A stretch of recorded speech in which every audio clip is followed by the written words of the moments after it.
Ако тоа го гледаме од аспект на влијанијата на оние кои што имаат моќ или на оние кои што имаат економска моќ или политичка моќ над состојбата со корупцијата или над политиките кои што ги носат владите. Истражувањето пред се однесува на тоа како се водат политики, меѓутоа не можеме да го занемариме и фактот дека постојат силни влијанија во судството, токму од истите структури кои што користат моќ, политичка поврзаност, своја економска моќ,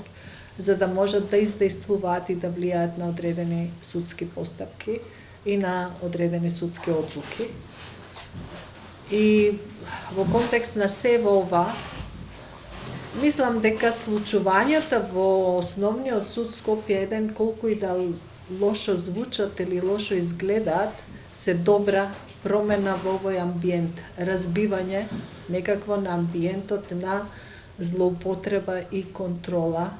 и на моќта и на позицијата.